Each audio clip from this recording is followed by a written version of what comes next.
Hello दोस्तों, तो एक बार फिर मैं आपका स्वागत करता हूँ अपने YouTube channel all in one classes में। सबसे पहले राधे राधे बच्चों। आशा करता हूँ कि आप सभी लोग कैसे होंगे, बढ़िया होंगे, मस्त होंगे। बच्चों, आज हम जो करने वाले हैं, आज हम करने वाले टॉप 10 बिजनेस स्टडी के मोस्ट एग्जाम एक्सपेक्टेड क्वेश्चन जो कि पेपर में कंटिन्यूसली पूछे जाते हैं। तो इसी सीरीज में बिना कुछ टाइम वेस्ट के हम अपना पहला क्वेश्चन करते हैं बच्चों। पहला क्वेश्चन जो पेपर में बहुत ही बार पूछा गया, एक्सप्लेन करो कंज्यूमर राइट्स किसके अंडर कंज्यूमर प्रोटेक्शन एक्ट 2019। बच्चों, अगर आपको कुछ मैं बेसिक अंडरस्टैंडिंग ले चलूँ और पास्ट में ले चलूँ, तो देखो कंज्यूमर प्रोटेक्शन एक्ट जो है वो ऐसा नहीं है कि 2019 में पहली बार आया। इससे पहले बच्चों कंज्यूमर प्रोटेक्शन एक्ट 1986 मतलब लागू था, ठीक है। तो 1986 जो था वो 1986 के ज़माने के अकॉर्डिंगली बना था, उस टाइम के सूटेबल था। क्योंकि आपने पढ़ा होगा अपने बिजनेस स्टडी में 4 फिलोसफी चलती थी। पहले प्रोडक्शन आया था, फिर प्रोडक्ट आया था, फिर मार्केटिंग आया, फिर सोसाइटल आया। अब कैसा है बच्चों, सोसाइटल और मार्केटिंग मिक्स फिलोसफी चलती है, ठीक है बच्चों। तो ये थोड़ा सा कुछ बैकग्राउंड था कंज्यूमर प्रोटेक्शन एक्ट के रिगार्डिंग। तो बच्चों, कंज्यूमर प्रोटेक्शन एक्ट क्यों लाया गया, आपको सबसे पहले तो एक नंबर का डेफिनेशन आपको ये समझना चाहिए कंज्यूमर प्रोटेक्शन एक्ट क्यों लाया गया।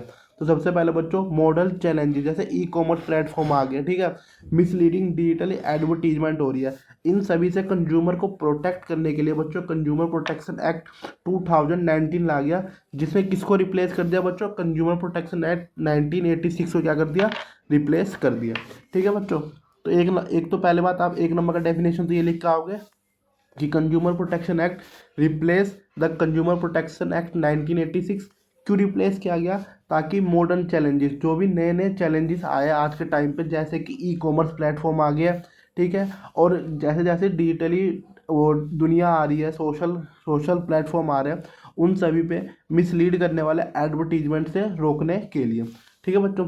तो सबसे पहला राइट जो हमें कंज्यूमर प्रोटेक्शन एक्ट ने दिया है बच्चों, राइट टू सेफ्टी। क्या दिया है बच्चों, राइट टू सेफ्टी। इसमें बच्चों क्या होता है, इसमें कंज्यूमर को राइट होता है किसको, कि वो प्रोटेक्ट कर सके अपने लाइफ को या फिर अपनी प्रॉपर्टी को। किसके अगेंस्ट में बच्चों, marketing of goods and services, यानी ऐसे गुड्स और ऐसे सर्विसेज जो कि उनके लाइफ और प्रॉपर्टी के लिए हजार्डियस होंगे, कैसे होंगे, डेंजरस होंगे, उससे उन्हें प्रोटेक्ट मिल सके। तो right to safety consumer protection act ने वो कंज्यूमर को दिया। इसमें बच्चों क्या क्या हो सकता है, जैसे बच्चों आप कोई भी प्रोडक्ट खरीदने जा रहे हो, जैसे आप इलेक्ट्रिकल अप्लायंस खरीदने जा रहे हो, जैसे तार हो गए, बोर्ड्स हो गई, स्विच हो गए, ठीक है, प्रेशर कुकर खरीदने गए हो आप, या कोई भी मेडिसिन खरीदने गए हो, तो आपको क्या करना होगा, पहले आप क्या करो, इन सब चीज़ों खरीदने से पहले आपको ISI marks, hall mark, egg mark, इस तरीके से गवर्नमेंट ने कुछ अथॉरिटी बिठा रखी है। तो आप प्लीज़ ये जरूर चेक करना, कोई भी चीज़ खरीदने से पहले, जैसे आप गोल्ड खरीदने जा रहे हो, तो आपको ये जरूर चेक करना चाहिए कि क्या उस पर ISI मार्क्स है।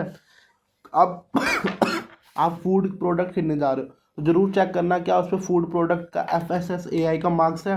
अगर आप एग्रीकल्चर के रिलेटेड कोई भी प्रोडक्ट खरीद रहे हो, जैसे खाद खरीदने जा रहे हो, तो आपको ये जरूर चेक करना चाहिए क्या उस पर एग मार्क्स का लोगो है कि नहीं है।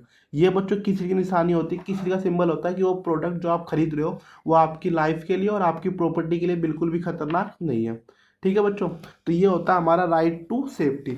दूसरा बच्चों क्या होता है, राइट टू इंफॉर्मेशन। क्या है बच्चों,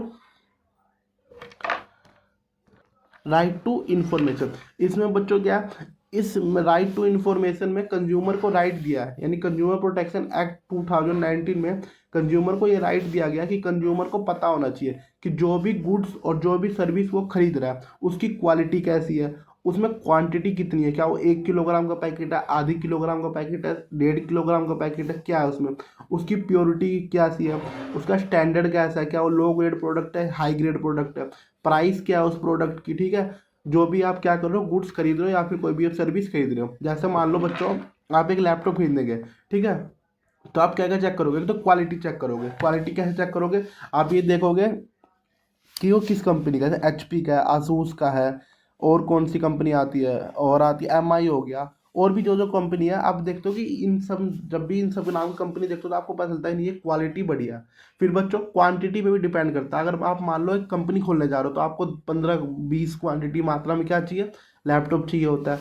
फिर आप क्या देखोगे, क्या स्टैंडर्ड के अकॉर्डिंगली है, यानी अगर मान लो मुझे एक ऐसा PC चाहिए जिसमें मैं क्या कर सकूँ, एडिट कर सकूँ या एथिकल हैकिंग कर सकूँ, तो मुझे क्या चाहिए, ज़्यादा स्टैंडर्ड वाली हाई वो PC चाहिए जिसके अंदर प्रोसेसर ज़्यादा हो। लेकिन अगर मुझे नहीं, मैं सिर्फ बेसिक काम करना चाहता हूँ, जैसे यूट्यूब पे वीडियो देखना, एक्सेल सीखना चाहता हूँ, पावर पॉइंट करना चाहता हूँ, तो उसके लिए मेरे को लो ग्रेड भी क्या चल जाएगा, लैपटॉप चल जाएगा, ठीक है। और साथ ही साथ मुझे ये भी जानने का हक है कि किसी भी प्रोडक्ट की या सर्विस की प्राइस क्या है, ठीक है बच्चों।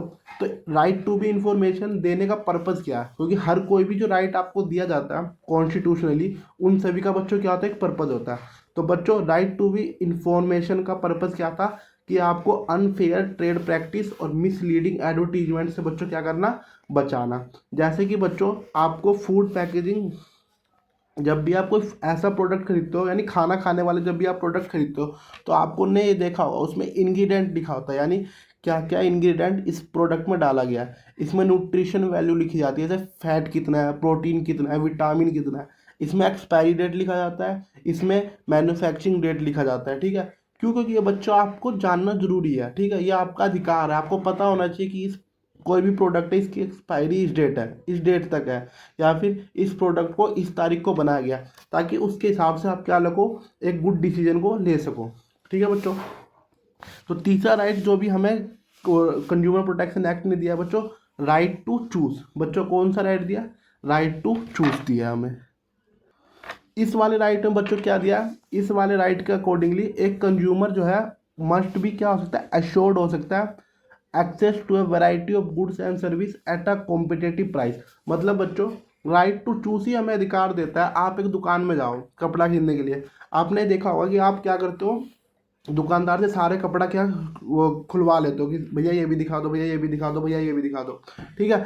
और आपको क्या है, आप मान लो 1-2 घंटा आपने दुकानदार का समय खराब कर दिया, आपने पूरी दुकान की उसकी सारी सामान देख ली, फिर आप क्या करते हो, भैया पसंद नहीं आया मैं घर जा रहा हूँ। क्या आपको सेलर जो है जिस भी दुकान पर आप कपड़ा खरीदने गए हो, क्या आपको ज़बरदस्ती फोर्स करता है कि नहीं भैया आपने मेरा 2 घंटे क्या करा, दिमाग खराब करा, आपको कपड़ा खरीदना पड़ेगा? नहीं। ये कौन सा राइट आपको अधिकार देता है, ये राइट टू चूज आपको अधिकार देता है। ये आपको बोलता है कि हर कस्टमर को यानी हर कंज्यूमर को ये अधिकार है कि वो क्या कर सके, बहुत सारे गुड्स को देख सके, और अगर उसे पसंद आएगा गुड्स, यानी उसके रेंज में रहेगा प्राइस के, और वो चाहे विलिंगनेस हो खरीदने की, तभी वो खरीदेगा। कोई भी सेलर फोर्सफुली जो है किसी भी कंज्यूमर को गुड्स प्रोवाइड नहीं कर सकता। ये हमें राइट टू चूज अधिकार देता है। तो बच्चों इसका पर्पज़ क्या हो गया, मोनोपोली को हटाना, ठीक है। और सेलर जो है फोर्सफुली किसी भी बायर को ये ना कह कर सके कि आप इस प्रोडक्ट को या इस सर्विस को खरीदना ही पड़ेगा, अभी आपने चेक कर लिया, मेरा इतना घंटे टाइम बर्बाद कर दिया, ठीक है बच्चों। तो ये हमें राइट टू चूज अधिकार देता है। अगर ये राइट टू चूज अधिकार ना हो, तो जो लड़कियां जो होती है, जो इतना टाइम वेस्ट करती है, किसी भी दुकान में घुस जाती है, सारा सामान को इधर से उधर देख लेती है, और आखिरी में बोलती है भैया पसंद नहीं आया मैं जा रही हूँ, तो सामने वाला सेलर कितना गुस्से में आता होगा, ठीक है। फिर चौथे नंबर पे कौन सा राइट है बच्चों, राइट टू बी हियर्ड। कौन सा है बच्चों, राइट टू बी हियर्ड। इसमें बच्चों क्या होता है, ये राइट हमें इंश्योर करता है क्या, कि जो भी हमने सामान खरीदा है, ठीक है, वो सामान कैसा हो, अप्रोप्रिएट फॉर्म में हो। कैसा हो, अप्रोप्रिएट फॉर्म में हो। मतलब सर, मतलब बच्चों इसका मतलब ये होगा, जैसे मान लो आप कोई भी सामान खरीदते हो, जैसे मान लो आपने खरीदा एलजी का फ्रिज, ठीक है। तो आपने देखा होगा जब भी आप एलजी का फ्रिज खरीदते हो, अगर उसमें कोई भी प्रॉब्लम आती है तो आपको कस्टमर केयर नंबर दिया जाता है, या फिर आपको एक हेल्प डेस्क दिया जाता है, जहाँ पे आप क्या कर सकते हो, अपनी क्वारी रेज कर सकते हो। यानी आप बता सकते हो कि मैंने इस दिन को आपकी कंपनी का फ्रिज खरीदा था, लेकिन कुछ वो प्रॉब्लम आने के कारण क्या है, अभी फ्रिज प्रॉपरली वर्क नहीं कर रखा है, और अभी भी मेरे पास 5 साल की 10 साल की गारंटी थी, तो विद इन द गारंटी है, तो क्या करो आप प्लीज़ आके ठीक कर सको। तो मतलब आपने जो भी प्रोडक्ट खरीदा है, ठीक है, उसके रिगार्डिंगली अगर आपको कोई भी कंप्लेन करनी हो, ठीक है, वो कंप्लेन करने का कोई प्रोसीजर है कि नहीं है, ये बच्चों क्या कहलाता है, राइट टू बी हियर्ड कहलाता है। बच्चों क्या कहलाता है, राइट टू बी हियर्ड। तो बच्चों इसका पर्पज अगर कोई पूछे तो क्या बोलोगे, right to be heard guarantee that if you have a complain. मतलब यदि आपके पास कोई कंप्लेन है तो इट विल बी एक्नोलेज, इसे सुना जाएगा, एंड कंसीडर्ड किया जाएगा बाय द कंपनी, या तो कंपनी के द्वारा या फिर गवर्नमेंट के द्वारा। अगर कंपनी आपका सोल्यूशन नहीं करती है तो कौन करेगा, गवर्नमेंट करेगा। जैसे मैंने एलजी का टीवी ले रखा है, एलजी के टीवी ने मुझे 1 साल की गारंटी दे रखी है, अगर मान लो 6 महीने में ख़राब हो जाता है, तो चूंकि वो वारंटी में है, तो मेरा पहला क्या राइट बनेगा, पहला स्टेप क्या होगा, मैं एलजी में कंप्लेन करूँ। पर अगर सपोज एलजी वो टीवी ठीक करने से मना कर देता है, तो मेरा दूसरा राइट क्या होगा, मैं जाके कंज्यूमर कोर्ट में कंज्यूमर फॉर्म में केस कर दूं, और वहां से मुझे क्या मिलेगा, जस्टिस मिल जाएगा, ठीक है बच्चों। चौथा चौथा हम बच्चों कौन सा राइट जो हमें राइट कंज्यूमर प्रोटेक्शन एक्ट ने दिया है?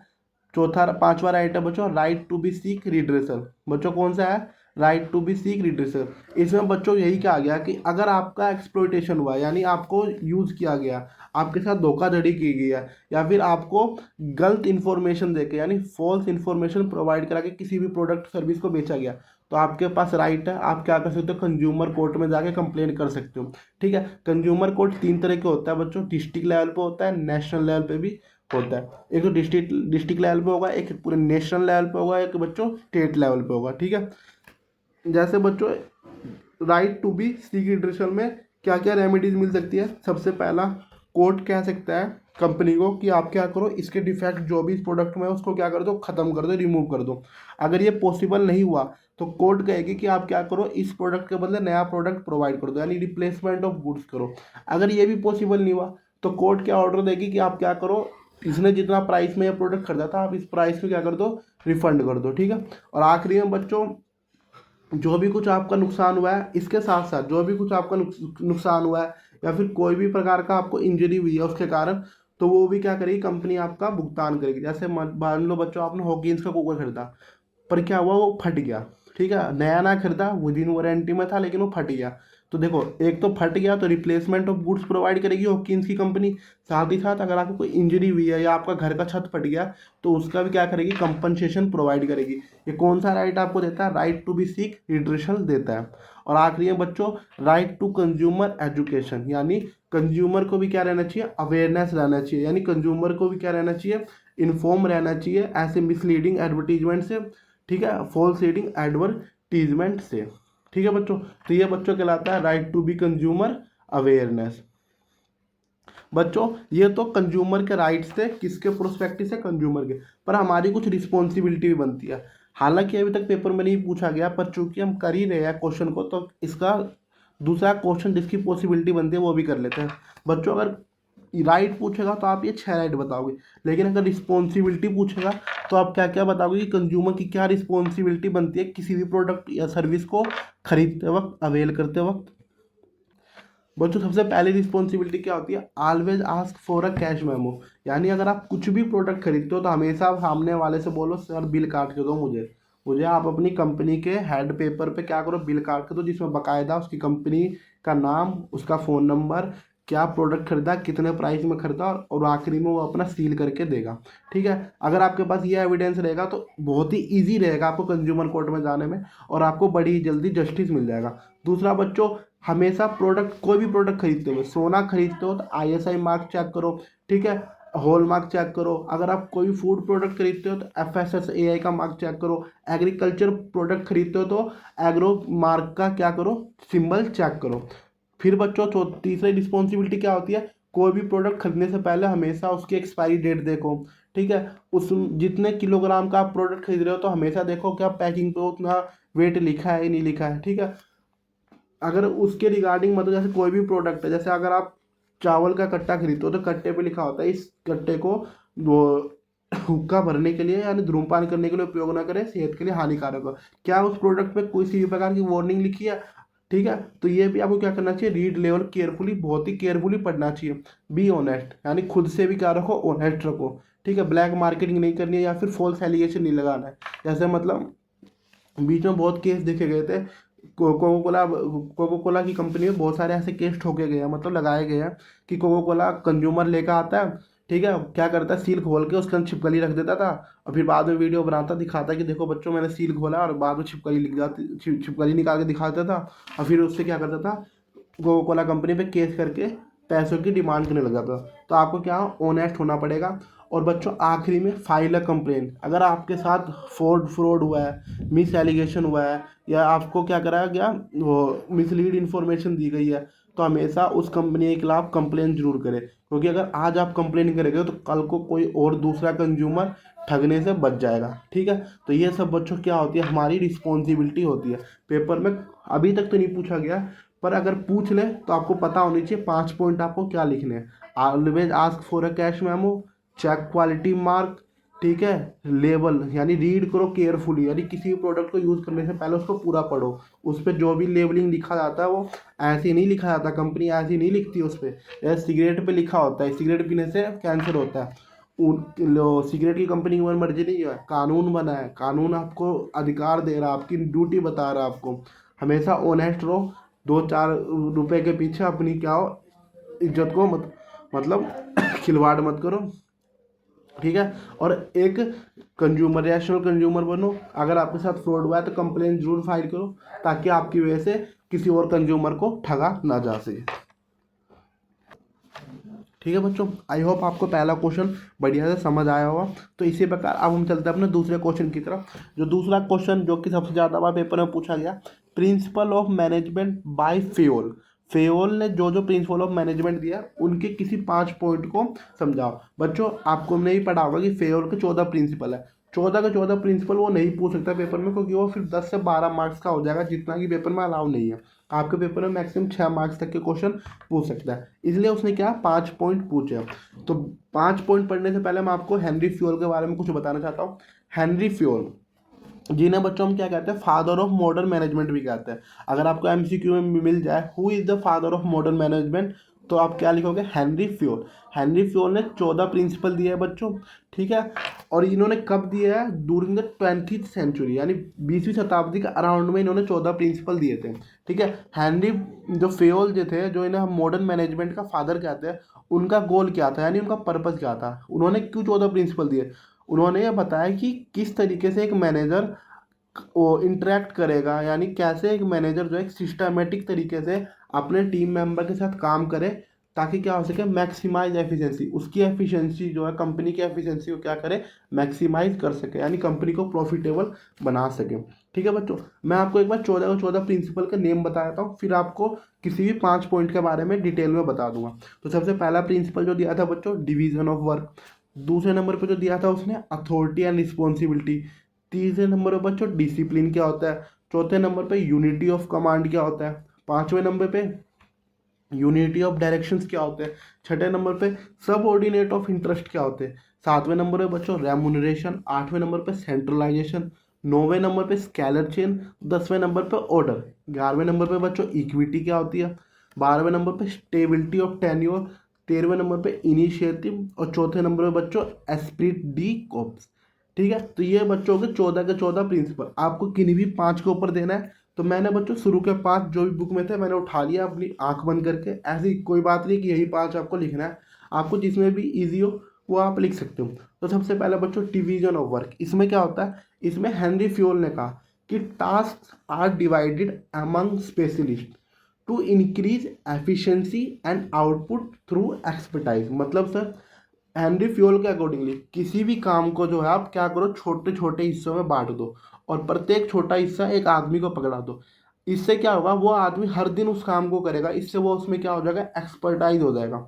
और अगर एक आदमी किसी चीज़ में एक्सपर्टाइज हो जाएगा तो वो उससे क्या करेगा, बढ़िया तरीके से एफिशिएंसी वे में काम करेगा और ज़्यादा से ज़्यादा आउटपुट निकालेगा और कम से कम क्या करेगा, वेस्ट मटेरियल को प्रोड्यूस करेगा। तो इस पहले प्रिंसिपल का मतलब ये था। ठीक है बच्चों, मैंने आपको शॉर्ट में भी इसमें बता रखा है करक्स वर्ड में। ठीक है बच्चों, अगर आप बोलोगे तो मैं आपको बकायदा मेरे पीडीएफ पड़ी हुई है जो मैं रेगुलर बच्चों को देता हूँ पढ़ाते वक्त, मैं आपको क्या करूँगा, टेलीग्राम पे प्रोवाइड कर दूंगा। दूसरा बच्चों यूनिटी ऑफ कमांड। दूसरा बच्चों क्या है, यूनिटी ऑफ कमांड। इसमें बच्चों क्या कहता है, इसमें कहता है an employee should receive order from only one supervisor. किससे, ओनली वन सुपरवाइजर। किससे क्या हो सके, कन्फ्यूजन एंड कॉन्फ्लिक्ट, यानी 2 वर्ड, कन्फ्यूजन एंड कॉन्फ्लिक्ट को क्या कर सके, दूर रह सके। मतलब सिंपल सा एक मतलब समझ लो, हर एम्प्लॉय के ऊपर केवल एक मालिक होगा, यानी एक एम्प्लॉय के केवल एक मालिक होगा। ठीक है, अगर एक एम्प्लॉय के ऊपर 2 मालिक होंगे तो बच्चों क्या होगा, हमेशा कॉन्फ्लिक्ट होगा, यानी दोनों मालिकों के बीच में वाद विवाद होगा और कन्फ्यूजन भी पैदा होगी। ठीक है, जैसे सपोज कर लो एक सी पर्सन है, क्या है, सी पर्सन है, ठीक है, ए और बी से क्या है, मालिक। अब ए बोलता है सी से कि पहले मेरी फाइल लेकर आओ, अब बी बोल रहा है कि मेरे लिए खाना लेकर आओ। अब बताओ सी क्या करे, क्योंकि सी के ऊपर तो 2 मालिक है, अब उसे दोनों की बात माननी चाहिए। पर बताओ सी एक टाइम पे एक ही काम तो कर सकता है, अगर उसने ए का काम करा तो बी मालिक नाराज हो जाएगा, बी का काम करा तो ए मालिक नाराज हो जाएगा, तो इससे क्या होगा, सी की एफिशिएंसी कम होगी, वो क्या होगा बच्चों, डीमोटिवेट होएगा। ठीक है, तो इसी चीज़ को रोकने के लिए हेनरी फ्योल ने क्या कहा कि हर एम्प्लॉय का केवल एक मालिक होना चाहिए, वन सुपरवाइजर। इससे क्या होगा, कंफ्यूजन भी दूर होगी और कॉन्फ्लिक्ट भी दूर होगा। स्केलर चेन बच्चों, स्केलर चेन क्या होता है, स्केलर चेन एक हायरार्की को दिखाता है, मतलब वो ये बताता है कैसे लोअर लेवल से ऊपर लेवल तक यानी टॉप लेवल तक किसी भी इंफॉर्मेशन को पहुंचना चाहिए, और कैसे टॉप लेवल से लोअर लेवल तक कोई भी इंफॉर्मेशन नीचे आएगी। इसी को बच्चों कहते हैं हम स्केलर चेन। जैसे बच्चों कुछ नहीं होता, जैसे मान लो ए एम्प्लॉई है, अगर इसे कोई चीज़ बोलनी है बी को बोलेगा, बी को कोई चीज़ बोलनी है सी को बोलेगा, सी को कोई चीज़ बोलनी है वो एक्स को बोलेगा, एक्स को वाई को, वाई किसको, जेड को। तो ये हो गया बच्चों लो लेवल से टॉप तक पहुंचा है, किससे, लो से टॉप तक। ऐसी टॉप लेवल वाई को बताएगा, वाई एक्स को बताएगा, एक्स सी को बताएगा, सी बी को बताएगा, बी ए को बताएगा। जब इस तरीके से एक चैन फॉलो करी जाती है तो इसे ही बच्चों क्या कहते हैं, स्केलर चैन कहते हैं। आई होप बच्चों आपको समझ आ रहा होगा। ठीक है, तीसरे नंबर में बच्चों क्या आता है, यूनिटी ऑफ डायरेक्शन। बच्चों क्या आता है, यूनिटी ऑफ डायरेक्शन। इसमें बच्चों क्या कहता है, इसमें यह बताता है कि हर इम्प्लॉय को पता होना चाहिए कि कंपनी का गोल क्या है, यानी हर इम्प्लॉय का केवल एक गोल होना चाहिए, क्या, कंपनी को क्या करना, प्रॉफिट कमाना, कंपनी की ग्रोथ करना। ठीक है, अगर हर इम्प्लॉय, कंपनी के अंदर जितने भी इम्प्लॉय काम कर रहे हैं, अगर सबका मोटिव एक हो जाए, क्या, कंपनी को इस साल मुझे इतने करोड़ का प्रॉफिट कमा के देना है और कंपनी का ग्रोथ करना है। ठीक है, तो इससे क्या होगा, वर्कर में एफिशिएंसी बढ़ जाएगी, आउटपुट बढ़ेगा और वेस्ट मटेरियल भी क्या होगा, कम होगा। और एस्पिरिट डी कॉर्प्स का मतलब बच्चों क्या होता है, एस्पिरिट डी कॉर्प्स का मतलब बच्चों होता है कि एक कंपनी के अंदर टीम स्पिरिट को क्या करना, प्रमोट करना। ठीक है, एक डिपार्टमेंट का दूसरे डिपार्टमेंट के बीच में हार्मनी बिठाना। ठीक है, ऐसा ना हो कि सेल्स डिपार्टमेंट और परचेज डिपार्टमेंट के बीच में लड़ाई चल रही है। ठीक है, इससे क्या होगा, इससे दोनों के बीच में कॉन्फ्लिक्ट अराइज हो जाएगी। सेल्स डिपार्टमेंट परचेज डिपार्टमेंट की बात नहीं मानेगा, परचेज सेल की बात नहीं मानेगा, और इससे एट द एंड ऑर्गेनाइजेशन को ही क्या होगा, नुकसान होगा। तो एस्पिरेट डी कोप्स का मतलब बच्चों एक चीज़ होता है, प्रोमोट करना, किसको, टीम स्पिरिट को, एंड बच्चों किसको, यूनिटी को अमंग द वर्क फोर्सेस। ठीक है, और साथ ही साथ बच्चों हारमोनी को भी, यानी क्या करना, सद्भावना, दोनों के बीच में आपसी प्रेम को भी क्या करना, बढ़ाना। यही बच्चों क्या कहलाता है, प्रिंसिपल ऑफ मैनेजमेंट, जो कि फेयोल ने दिया।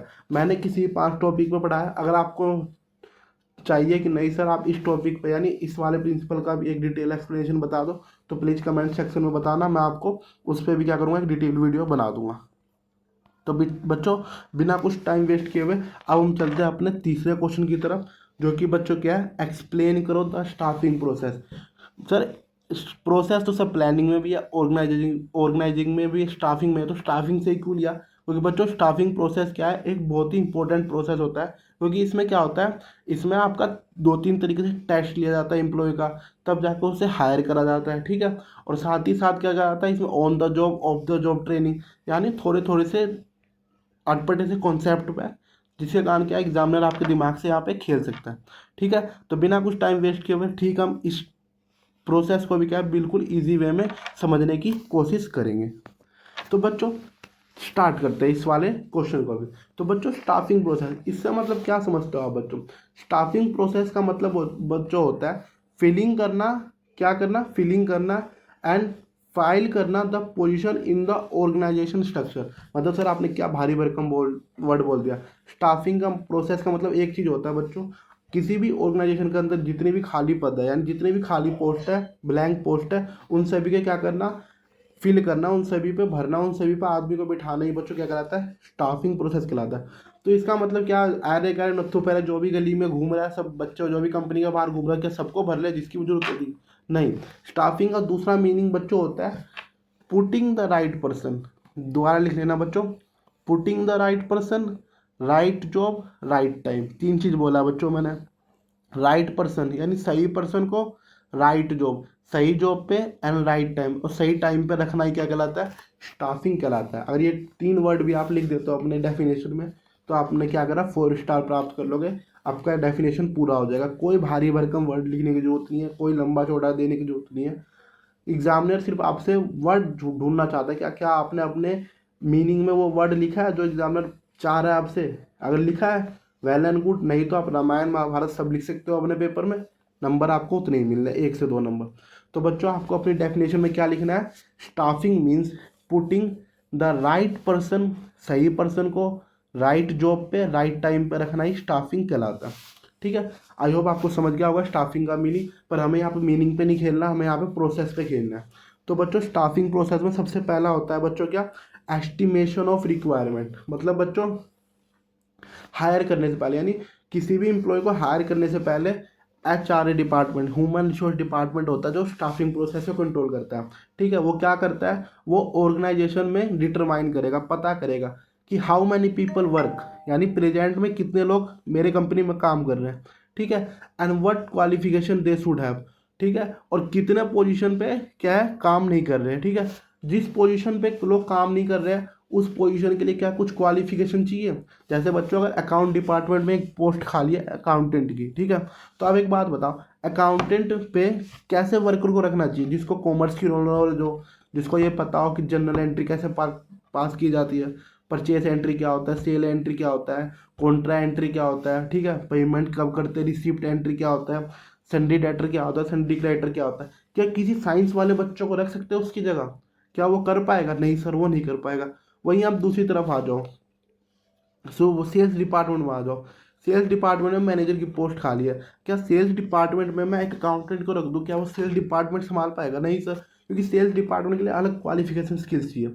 सेल्स डिपार्टमेंट में हमें एक ऐसा बंदा चाहिए जो कि क्या कर सके, उसकी कन्वीनियंस पावर इतनी हो कि अगर मैं सामने से जा रहा हूँ उसके, मुझे कोई सामान नहीं खरीदना है, पर वो मुझे कन्वेंस कर ले, सर उधारी में खरीद लो, अभी करवा दे रहा हूँ सर, 2 मिनट लगना है, आप बस आधार कार्ड पैन कार्ड दो तो आपका वो करवा दिया मैंने, बजाज फाइनेंस से फाइनेंस करवा दिया, ये सामान ले जाओ, यानी वो आप कन्वेंस कर लेगा, आपको खरीदना हो या ना हो। वैसा बंदा चाहिए मुझे सेल्स डिपार्टमेंट में। ठीक है, तो बच्चों यही होता है, यानी HR डिपार्टमेंट है मैनेजमेंट, एस्टिमेट जब भी करता है, यानी पहला स्टेप क्या है, एस्टिमेशन ऑफ रिक्वायरमेंट। तो HR डिपार्टमेंट जो है किसी भी ऑर्गेनाइजेशन के अंदर पहले पता करेगा, डिटरमाइन करेगा how many people work and how many people wants, कितने पीपल की रिक्वायरमेंट है, और अगर रिक्वायरमेंट है तो उसकी क्वालिफिकेशन क्या होनी चाहिए। सिर्फ इस चीज़ को पता करने की प्रोसेस को क्या कहते हैं बच्चों, एस्टिमेशन ऑफ रिक्वायरमेंट। ये हमारा पहला स्टेप हो गया। हाँ जी सर। दूसरा स्टेप बच्चों होता है रिक्रूटमेंट। क्या होता है बच्चों, रिक्रूटमेंट।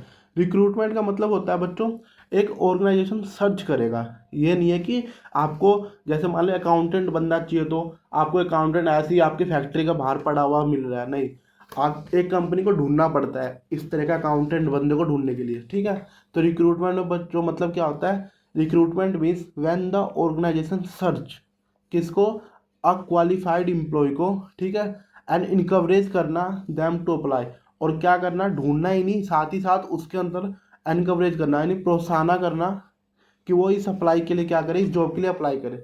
वैसे तो बच्चों इंडिया में ऐसी बेरोजगारी बहुत है, तो आज कुछ भी जॉब निकाल दो आपको वो राइट पर्सन मिल जाएगा, पर एक हाइपोथेटिकली एग्जांपल ले ले रहा हूँ मैं। मान लो एक ऐसी इकोनॉमी में है जहाँ पे सभी लोग क्या है, एम्प्लॉयमेंट है, सभी लोगों को रोजगार मिला पड़ा है। ठीक है, तो उस इकोनॉमी में सपोज करो अगर एक किसी ऑर्गेनाइजेशन को चाहिए क्या, कि अकाउंटेंट की फिल को क्या करना, पोस्ट की जो पोस्ट जो खाली है उसको फिल करना है। ठीक है, तो रिक्रूटमेंट के अंदर बच्चों क्या होगा, एक ऑर्गेनाइजेशन जो है पहले ढूंढेगी, यानी पहले उस पर्सन को ढूंढेगी, कैसे भी ढूंढ सकती है, जैसे अपना जॉब.com हो गया, ठीक है, जॉब हायर वर्किंग हो गया, लिंक्डइन हो गया, फ्रीलांसर हो गया, ऐसी ऐसी वेबसाइट पर जाएगी, वहाँ लिखेगी कि इस कंपनी में अकाउंटेंट के पोस्ट के लिए क्या है, एक बंदे की ज़रूरत है। तो ये तो बच्चों कंपनी ने क्या करा, सर्च करा।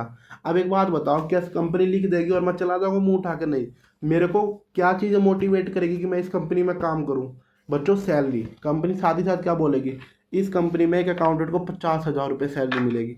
तो ये मुझे क्या करेगी, मान लो मुझे ही जाना, तो मुझे मोटिवेट करेगी, मुझे एनकवरेज करेगी कि मैं क्या करूँ, इस जॉब के लिए अप्लाई करूँ। ठीक है, तो एनकवरेज करना ताकि मैं क्या करूँ, इस जॉब के लिए अप्लाई करूँ, ये किसका काम होता है बच्चों, ह्यूमन रिसोर्स डिपार्टमेंट का काम होता है। वो बहुत तरीके से मुझे लालच देगी, जैसे 50,000 सैलरी रखोगे सर, आपको घर से कार ले जाएगी, कार छोड़ के आएगी, आपको मेडिकल फैसिलिटी प्रोवाइड करी जाएगी, आपको लंच फैसिलिटी प्रोवाइड करी जाएगी, बहुत तरीके से लालच दे सकती है मुझे। ठीक है, तो इसी को बच्चों क्या कहते हैं, रिक्रूटमेंट कहते हैं। रिक्रूटमेंट के अंदर बच्चों कई बार आपको क्वेश्चन पूछेगा, दो तरह के होते हैं, एक होता है बच्चों इंटरनली, एक होता है बच्चों एक्सटर्नल रिक्रूटमेंट।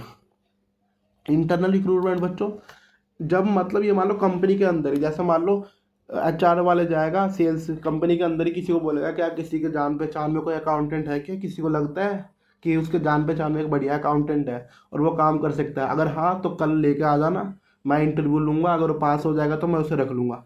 तो ये बच्चों क्या हुआ, इंटरनली हुआ, यानी मैंने अपने जान पहचान के लोगों से एक तरीके से क्या मांगा, सजेशन मांगा।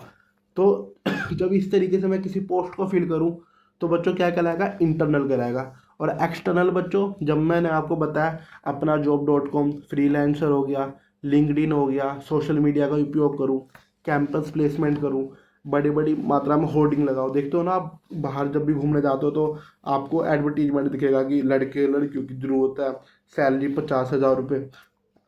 जब मैं इस तरीके से किसी भी कंपनी में जॉब ढूंढने के लिए जाऊंगा तो बच्चों ये क्या कहलाता है, एक्सटर्नल रिक्रूटमेंट।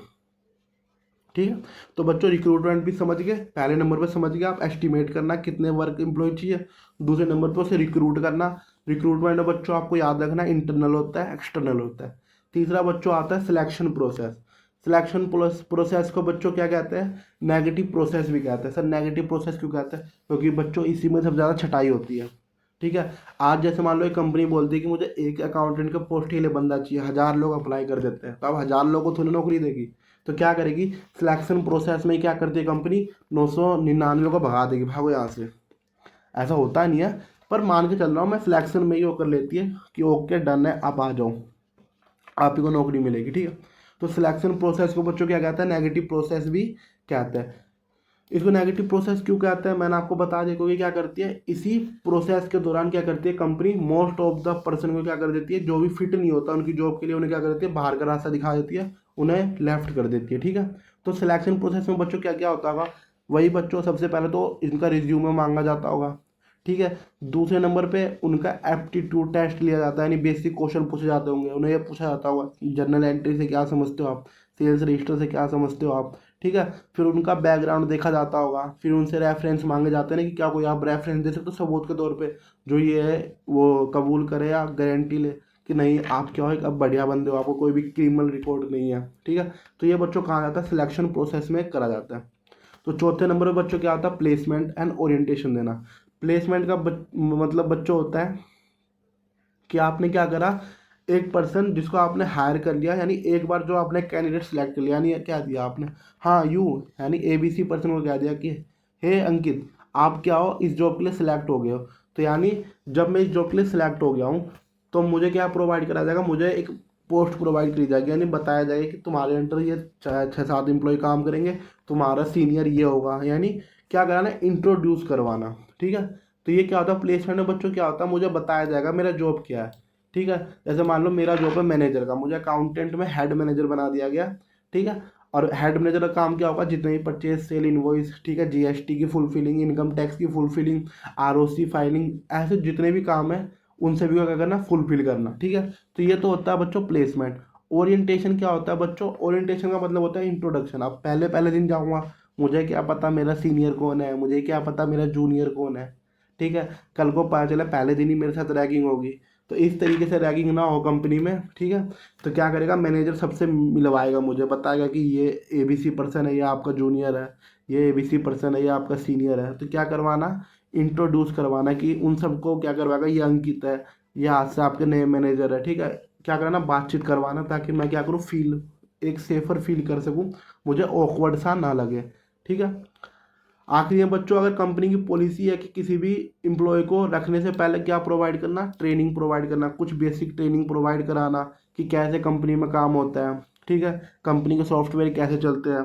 ठीक है, कुछ इस तरीके से अगर मान लो ट्रेनिंग प्रोवाइड कराती है कंपनी तो ट्रेनिंग प्रोवाइड कराएगी। वैसे most of the company case में कंपनी ट्रेनिंग वेनिंग कुछ नहीं प्रोवाइड कराती, वो शुरू में ही सिलेक्शन प्रोसेस में ही जान लेती है तुझे आता है काम, काम कहीं कर रखा है 2-3 साल पहले, मतलब एक्सपीरियंस है, हाँ तो ओके आ जा, कल से काम करना शुरू कर देना। और आखिरी में बच्चों प्रमोशन प्रोवाइड करेगी, यानी अगर हर साल क्या करेगी, मुझे प्रमोट करेगी। ठीक है, मुझे कंपनसेशन प्रोवाइड करेगी, जैसे बोनस देना, ठीक है, इंश्योरेंस करवाना, मेरा वेजिस देना, सैलरी देना। तो ये बच्चों क्या होता है, प्रोसेस होता है। एक और दोबारा बता दूं बच्चों, सबसे पहले एस्टिमेट करना कितने रिक्वायरमेंट एम्प्लॉय को चाहिए, दूसरे नंबर पर बच्चों रिक्रूटमेंट करना, तीसरे नंबर पर बच्चों सिलेक्ट करना कि आप सिलेक्ट हुए काम करने के लिए, चौथे नंबर पर बच्चों प्लेसमेंट, यानी बताना कि मेरी जॉब का पोजीशन क्या है, यानी मैं किस लेवल पे सिलेक्ट हूँ। पाँचवें नंबर पर बच्चों ओरिएंटेशन करवाना, यानी मेरा मेरी कंपनी से क्या करवाना है, इंट्रोडक्शन करवाना है कि आपके सीनियर ये है, आपके जूनियर ये है।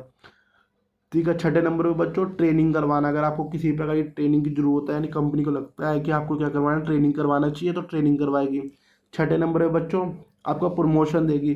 जाहिर सी बात है ना, आपको जैसे जैसे पुराने होते जाओगे कंपनी में आपकी पोस्ट बढ़ती जाएगी। ठीक है। और आठवें नंबर पे बच्चों क्या होगा, कंपनसेशन देना, जैसे सैलरी बढ़ाएंगे आपके, आपको बोनस प्रोवाइड करेंगे, आपको इंश्योरेंस प्रोवाइड कराएंगे, आपको ट्रिप, फैमिली ट्रिप देंगे कि नहीं सर आप चले जाओ, आपको साल में 1 या 2 फैमिली ट्रिप देंगे। ठीक है। इस तरीके से आपको लालच देते रहेंगे, और देना भी चाहिए, आप बहुत मेहनत करते हो कंपनी में काम करने के लिए। ठीक है। तो बच्चों ये क्या होता है, स्टाफिंग प्रोसेस होता है, जब भी पेपर में पूछे। आई होप मैंने आपको इतने पॉइंट जरूर बता दिए होंगे कि आप पेपर में फाड़ आओगे, पेपर में आग लगा दोगे। ठीक है बच्चों। तो बच्चों चौथा क्वेश्चन जो आपको पेपर में पूछा जाएगा, मार्केटिंग मिक्स के बारे में बताओ कि मार्केटिंग मिक्स क्या होता है। तो बच्चों मार्केटिंग मिक्स जैसे कि आपने पढ़ा होगा, मार्केटिंग मिक्स क्या होता है, इसमें जो एक कंपनी ये चूज करती है कि हमें प्रोडक्ट के बारे में कैसे मिक्स करना है। यानी इसमें 4 मेन कंपोनेंट होते हैं बच्चों, क्या कौन कौन से होते हैं, प्रोडक्ट मिक्स आता है इसमें, प्राइस मिक्स आएगा आपका, प्लेस मिक्स आएगा आपका, और प्रोमोशन मिक्स आएगा। सिर्फ ये चीज़ नहीं आएगी, इसके अंदर आपको कंटेंट भी लिखना पड़ेगा जब भी आपको मार्केटिंग मिक्स पूछे या फिर 4P पूछे। 4P का मतलब प्रोडक्ट, प्राइस, प्लेस और बच्चों प्रमोशन, इन सब के बारे में लिखो। तो प्रोडक्ट मिक्स, प्रोडक्ट मिक्स क्या है, मार्केटिंग मिक्स का सबसे जो इम्पोर्टेंट हिस्सा होता है, यानी कोर हिस्सा, जिसको आप बोलोगे कि जो मेन हिस्सा होता है ना मार्केटिंग मिक्स का, वो क्या होता है बच्चों, प्रोडक्ट मिक्स।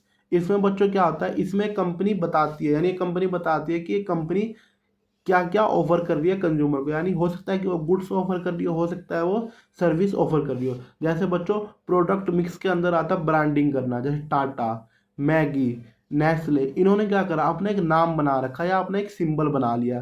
ठीक है। तो इन्होंने क्या करा, ब्रांडिंग करी। दूसरे नंबर पे आता है बच्चों प्रोडक्ट मिक्स के अंदर पैकेजिंग करना, यानी किसी भी चीज़ को किस तरीके से पैक करना होता है। बच्चों पैकेजिंग भी बहुत ही बढ़िया मात्रा में इफेक्ट डालती है। ठीक है। अगर किसी कंपनी के प्रोडक्ट को सक्सेसफुल बनाना है तो क्या करो, उसकी पैकेजिंग को क्या करो, आप दमदार झकास बना दो। अगर पीली कलर की पन्नी दिखेगी आपको, ठीक है, तो आपको सबसे दिमाग में सबसे पहली चीज़ क्या आएगी, मैगी आएगी। क्यों? क्योंकि मैगी ने क्या करा, पैकेजिंग पैकेजिंग के थ्रू ये अपना क्या करा, लोगों के दिमाग में एक इमेज छोड़ रखा। लेबलिंग बच्चों, ये तो बहुत ही जरूरत होता है। लेबलिंग में बच्चों क्या आता है, यानी इन प्रोडक्ट के बारे में इंफॉर्मेशन देना, यानी बताना कि इस प्रोडक्ट की प्राइस क्या है, इस प्रोडक्ट को बनाने में कौन कौन से इंग्रेडिएंट्स यूज़ किए गए, इस प्रोडक्ट को कब बनाया गया, यानी मैन्युफैक्चरिंग डेट क्या है, एक्सपायरी डेट क्या है। ठीक है।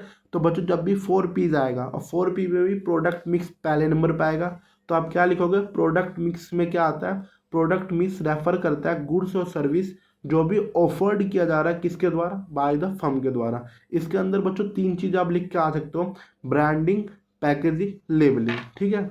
उसके बाद बच्चों चलते हैं हम प्राइस मिक्स पे। ज़्यादा मत लिख के आना बच्चों का, 4 पॉइंट है, चारों के अंदर आप 2 2 सब हेडिंग लिखोगे, 8 पॉइंट हो जाएंगे, 5 नंबर के लिए सफिशिएंट होता है। प्राइस मिक्स, प्राइस मिक्स में क्या आता है बच्चों, प्राइस क्या है, एक वैल्यू डाटा कस्टमर पे, मतलब मैंने कोई भी एक प्रोडक्ट बनाया, तो क्या उस प्रोडक्ट के प्राइस क्या रखूँ जो कि एक कस्टमर क्या हो, आसानी से पे कर दे।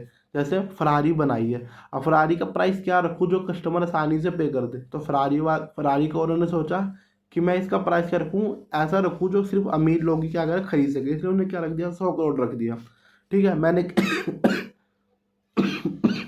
एक मैगी मैगी की जो कंपनी है, HUL, हिंदुस्तान यूनिलीवर, उसने मैगी बनाया। तो उसका मार्केट क्या था, उसका मार्केट ये था कि मुझे हर घर के किचन में पहुंचना है। तो उसने क्या करा, उसने कम प्राइस रखा, उसने 10 रुपये का क्या करा, मैगी ऑफर करा। तो चूंकि प्राइस उसने कम रखा, 10 रुपये रखा, तो इसलिए हर घर में क्या, मैगी यूज़ होने लगी, यानी हर घर के अंदर मैगी बनने लगी। तो यही बच्चों क्या था, प्राइस मिक्स। प्राइस मिक्स के अंदर एक कंपनी डिसाइड करती है क्या, कि उसका कस्टमर क्या होगा, यानी वो पहले तो ये डिटरमाइन करेगी कि वो किस कस्टमर को फोकस कर रही है। वो ऐसे कस्टमर को फोकस कर रही है जो हाई मार्केट है, जिसका मतलब BMW, लैम्बोर्गिनी, टेस्ला, ये सब क्या है, ये सब ऐसी कंपनी है जिन्होंने बड़े बड़े लोगों को फोकस करा है। ठीक है। टाटा देख लो, जिन्होंने क्या करा, मिडिल लोगों को फोकस करा। टाटा की कार आपको 5 6 7 लाख से शुरू हो जाती है, कोई भी नॉर्मल कार, और 10 15 लाख तक आपको बड़ी कार मिल जाएगी। ठीक है। तो इन्होंने क्या करा, उन्होंने ऐसा प्रोडक्ट बनाया जिसको एक बढ़िया प्राइस रेंज में रखा, जो कि क्या कोई भी इंसान आसानी से खरीद सके। तो ये बच्चों क्या कहलाता है, प्राइस मिक्स कहलाता है। प्लेस में बच्चों क्या आता है कि आपका चैनल ऑफ डिस्ट्रीब्यूशन क्या होगा। चैनल ऑफ डिस्ट्रीब्यूशन के मामले में बच्चों मैं आपको बेस्ट एग्जांपल देता हूँ, पार्ले जी। आप हिंदुस्तान के किसी भी कोने में चले जाओ, किसी भी दूर दराज इलाके में चले जाओ, भले ही वहाँ पे बिजली पहुंची हो या ना हो, भले ही वहाँ पे पानी पहुंचा हो या ना हो, भले ही वहाँ पे सड़कें पहुंची हो या ना हो, पर पार्ले जी बिस्कुट जरूर पहुंचा पाएगा। क्यों? क्योंकि पार्ले जी का डिस्ट्रीब्यूशन चैनल इतना बढ़िया है ना बच्चों, हेड शॉप है उसने। उसने अपना ऐसा डिस्ट्रीब्यूशन मिला रखा है कि आपको ऐसा इलाका जहाँ पे मतलब कोई इंसान जा नहीं सकता, वहाँ पे भी मतलब अगर एक दो दुकान भी खुली होगी, वहाँ आपको पार्ले जी बिस्कुट मिल जाएगी। तो यही बच्चों क्या होता है, प्लेस मिक्स। इसमें बच्चों क्या है, इसमें कंपनी डिसाइड करती है क्या उसका डिस्ट्रीब्यूशन चैनल कैसा होगा, यानी वो उसके जो प्रोडक्ट है वो मार्केट में किस तरीके से पहुंचेंगे, यानी उसके प्रोडक्ट कहाँ कहाँ मिल जाएंगे। जैसे बच्चों आप R15 ले लो, या महंगी महंगी जितनी बाइकें आने लगी है, उसके प्रोडक्ट आपको जल्दी मार्केट में नहीं मिलेंगे। लेकिन आप स्प्लेंडर ले लो, पल्टीना ले लो, हीरो होंडा ले लो, इनके प्रोडक्ट आपको किसी भी जो छोटा मोटा वो जो बैठे रहते हैं ना वो बाइक ठीक करने वाले भैया, उनके दुकान पे भी आपको मिल जाएगी। क्यों? क्योंकि उन्होंने चैनल ऑफ डिस्ट्रीब्यूशन आपका इस प्रकार से चूज करा है। ठीक है। आखिरी में बच्चों आता है प्रमोशन मिक्स, यानी आपको पता है ना, if there is advertisement then there is a business. अगर आपको बिजनेस चलाना है तो आपको एडवर्टीजमेंट करना पड़ेगा। तो प्रमोशन मिक्स के अंदर बच्चों क्या आता है, एडवर्टीजमेंट करना, यानी आप अपने प्रोडक्ट को कस्टमर के डिमांड पे कैसे छापोगे। ठीक है। इसी को बच्चों क्या कहलाता है, प्रमोशन मिक्स। तो कस्टमर तक आप कैसे बताओगे, जैसे बोट है, बोट एकदम से थोड़ी ना है, बोट ने पहले अपना नाम बताया, नाम बनाया, यानी एडवर्टीजमेंट करी। ठीक है। पर्सनली घर घर जाया, उसने अपनी बोट की वो सेल करी, ईयरबड सेल करे। ठीक है। सेल्स प्रमोशन करी, यानी by one get one free नाम का वो निकाला, उन्होंने स्कीम निकाला। पब्लिक रिलेशन करी, यानी एक पॉजिटिव इमेज बनाई कंपनी में। ठीक है। डोनेशंस करा उसने। तो बच्चों इस प्रमोशन में कुछ भी आ सकता है, यानी कंपनी के द्वारा हर वो काम जिससे उसका क्या हो, इमेज बढ़िया हो सके, दूसरा लोग जान सके कि मार्केट में उसका प्रोडक्ट आया, वही प्रमोशन कहलाएगा। जैसे कि बच्चों आपको अभी बहुत लोगों को नहीं पता होगा, आई एम श्योर, कि रिलायंस ने अपना कैंपा लॉन्च करा है, पर वो क्या करे, धीरे धीरे आ रहा है, यानी धीरे धीरे टीवी पे एडवर्टीजमेंट आएगा, आपको होर्डिंग्स दिखाई देगी। आप जैसे आपने मेरे मुंह से सुना, आप कल किसी और मुंह से सुनोगे कि रिलायंस ने यानी जियो ने अपना मुक्कू भाई ने क्या निकाला, कैंपा निकाला, एनर्जी ड्रिंक, जैसे स्ट्रिंग होता है ना वैसे ही। तो किस किस तरीके से आप रिलायंस क्या करेगी, लोगों के दिमाग तक छाएगी, वही बच्चों क्या कहलाता है, प्रमोशन मिक्स कहलाता है। तो पहला तरीका बच्चों क्या करेगी, रिलायंस एडवर्टीजमेंट करेगी, कहाँ कहाँ, टीवी पे करेगी, सोशल मीडिया पे करेगी, रेडियो पे करेगी। दूसरे नंबर बच्चों पर्सनल सेलिंग करेगी, यानी जगह जगह वो अपने खुद के स्टोर खोलेगी। ठीक है। और वहाँ पे क्या करेगी, एक टीम बनाएगी, उन्हें बोलेगी कि आप क्या करो, इसको घर घर जाओ, पहले फ्री में बांट के आओ। ठीक है। लत लगाओ पहले, तो ये होता है बच्चों पर्सनल सेलिंग। तीसरे नंबर पर बच्चों क्या करेंगे, सेल प्रमोशन करेगी, by one get one free. एक बार जैसे जैसे लोगों को पता चल गया कि कैंपा नाम की एनर्जी ड्रिंक आई है, और जो कि बढ़िया भी है, रियल ये बच्चों वो बहुत बढ़िया लगते हैं पीने में, कैंपा। तो by one get one free नाम की स्कीम निकाली। और फिर क्या है, अगर मैं पीने जा रहा हूँ तो मैं अपने दोस्त को भी ले चलूंगा, चल यार फ्री में मिल रहा है, तू ही पी लियो। ठीक है। तो ऐसे क्या करा उसने, अपना कस्टमर बनाया। चौथा नंबर है बच्चों पब्लिक रिलेशन सुधारेगी। पब्लिक रिलेशन तो आप जानती ही हो, क्या करवाना, डोनेशन कर दिया। ठीक है। गरीब लोगों की मदद कर दी, इस तरीके से क्या करना, अपना पब्लिक रिलेशन सुधारेगी। तो यही बच्चों क्या कहलाता है, हमारा मार्केटिंग मिक्स कहलाता है। एंड बच्चों last and most important topic, difference between leadership and management. एक लीडरशिप और मैनेजमेंट के बीच में बच्चों डिफरेंस क्या होता है। सबसे पहले बच्चों लीडरशिप और मैनेजमेंट आम तौर पे, जैसे मैं ही क्यों नहीं हूँ, अगर मैं कहीं पे स्पीच दे रहा हूँ या किसी को समझा रहा हूँ, तो मैं दोनों टर्म को आपस में इंटरचेंज यूज कर सकता हूँ। जैसे कई बार मुझे लीडरशिप बोलना होता है तो मैं बोल देता हूँ मैनेजमेंट, अब जहाँ पर मुझे मैनेजमेंट बोलना होता है मैं लीडरशिप, यानी एक कॉमन मैन के लिए लीडरशिप मैनेजमेंट क्या है, एक ही वर्ड के दो नाम है। पर चूंकि अभी आपने वो चैप्टर पढ़ लिया है, ठीक है, बिजनेस स्टडी, और आप एक उस लेवल पे हो जहाँ पे हम आपको डिफरेंस समझा सकते हैं, तो आपको पता होना चाहिए कि लीडरशिप जो है और मैनेजमेंट दोनों में एक बहुत ही ह्यूज डिफरेंस होता है। लीडरशिप में बच्चों क्या होता है, लीडर होता है एक ग्रुप ऑफ पीपल होगा, यानी एक लोगों का समूह होगा, और उनमें से एक लोग क्या होगा, उसका प्रतिनिधित्व करेगा। ठीक है। वो बच्चों क्या कहलाता है, लीडर कहलाता है। लेकिन मैनेजमेंट क्या होता है बच्चों, किसी भी काम को, यानी कोई भी काम है, उस काम को किस तरीके से करना चाहिए, उसको कंट्रोल करने वाले को क्या कहलाता है बच्चों, मैनेजमेंट कहलाते हैं। फिर समझ ही नहीं आया, अभी भी लीडरशिप और मैनेजमेंट में कुछ और अंतर बताओ बच्चों। देखो अंतर, सबसे पहला अंतर बच्चों, एक लीडर होता है वो बच्चों क्या होता है, इनोवेटिव होगा। ठीक है। उनका क्या होगा, एक विजन होगा। ठीक है। जैसे मोदी जी है, ठीक है, मोदी जी क्या है, वो मैनेजमेंट नहीं संभालते, वो क्या लीडर है, उनका मतलब क्या है, वो 145 करोड़ भारतीय है, उनका क्या है, एक प्रतिनिधित्व करते हैं। हमने एक नेता चुना है जो हम 145 करोड़ भारतीयों की तरफ से बोलता है, ठीक है। उनके अंदर क्या इनोवेशन है, वो हमेशा इनोवेटिव आइडिया लाते रहते हैं, ठीक है। उनका एक विजन है कि 2047 तक क्या करना, भारत को विकसित करना है। तो इसलिए मैं मोदी जी को क्या कहूँगा, लीडरशिप करूँगा। लेकिन वही अमित शाह जी क्या मैनेजमेंट है। जैसे मोदी जी ने कहा कि 2047 तक भारत विकसित होना चाहिए, तो अब इसको किस तरीके से विकसित करेंगे। जैसे वो नीति आयोग लेकर आई मोदी अमित शाह जी, ठीक है। जैसे इंडिया एम्पावरिंग डेवलपमेंट, ठीक है। फिर एमएसएमई एक्ट, यानी क्या क्या स्टेप्स उठाने चाहिए ताकि क्या हो, हम 2047 तक जो भी हमारे लीडर ने कहा है वो पूरा कर सके। वो बच्चों क्या कहलाता है, मैनेजमेंट कहलाता है, ठीक है। लीडरशिप में बच्चों क्या होता है, प्लान बनता है। मैनेजमेंट क्या करती है, प्लान को एग्जीक्यूट करती है। जैसे लीडरशिप, जैसे मान लो कंपनी का ओनर ने कहा मुझे 100 करोड़ रुपये प्रॉफिट चाहिए, तो वो क्या बच्चों लीडर है, ठीक है। अब 100 करोड़ का प्रॉफिट कैसे कमाना है ये डिसाइड करना, यानी रॉ मटेरियल सस्ते दामों पर खरीदना, सेल जो है महंगे दामों पे करना, ये बच्चों क्या कहलाएगा, मैनेजमेंट कहलाएगा, ठीक है।